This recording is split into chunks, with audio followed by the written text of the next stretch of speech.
মন্দারমণির day 2 টা শুরু হয়েছিল ঠিক এইভাবেই। আমাদের হোটেলটার চারিদিকে এত গাছপালা, এত গ্রিনারি যে সকালটা ভীষণ ভালো লাগছিল। তো সকালবেলা ঘুম থেকে উঠেই ফার্স্টে চলে গেছিলাম ব্রেকফাস্ট করতে। সানরাইজ দেখতে যাওয়ার ভীষণই ইচ্ছা ছিল, কিন্তু সত্যি বলতে উঠতে পারিনি। লাস্ট 6 মান্থ আগে যখন আমি দীঘায় এসেছিলাম, হোটেল সিহকের একটা স্পেশাল রুম ছিল যেটা দিয়ে সানরাইজ ভীষণ ভালো দেখা যায়। তো সেটা দিয়েই দেখেছিলাম, ওইটা আমার দেখা বেস্ট সানরাইজ এখনো পর্যন্ত। তারপর সি বিচের ধারে একটু বসে একটু ডাব খেয়ে চলে এসেছিলাম পুলে। সকাল থেকে দিনটা রোদ ঝলমলে থাকলেও ঠিক পুলে আসার সময়টাই রোদটা একটু কমে এসেছিল। আদারওয়াইজ এত রোদের মধ্যে নামাটা খুবই ডিফিকাল্ট হয়ে যেত। পুল অলওয়েজ আমার ভীষণভাবে পছন্দ। আর সামারের এই সময়টা আসার জন্য তো একদমই পারফেক্ট ছিল।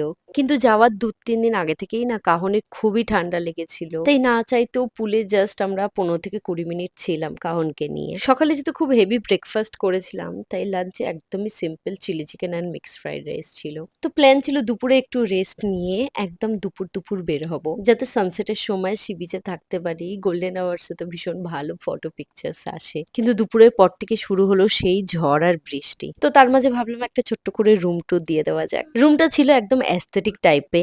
আমার রুম প্লাস বাথরুম ভীষণই পছন্দ হয়েছে, কিন্তু সব থেকে সুন্দর ছিল এর ব্যালকানিটা। বিচ ভিউ না থাকলেও এই দিকটা না ভীষণই সুন্দর ছিল। এত গাছপালা ছিল যে ভীষণ হাওয়া দিচ্ছিল, আর সময় কাটাতে বেশ ভালো লাগছিল ব্যালকনিটাতে। ঠিক 3:30-4টের দিকে বৃষ্টিটা একটু কমে এসছিল, তো ভাবলাম এই সময় বেস্ট হবে একদম বিচে যাওয়ার জন্য।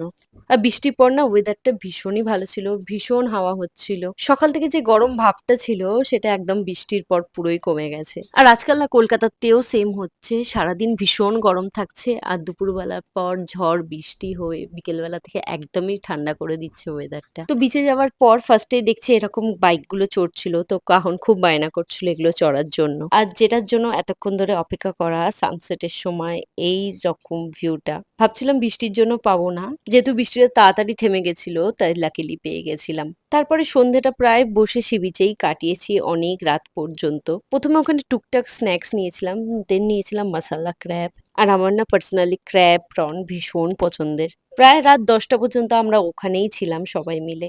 তো আজকে ভিডিও এইটুকুই। বাই।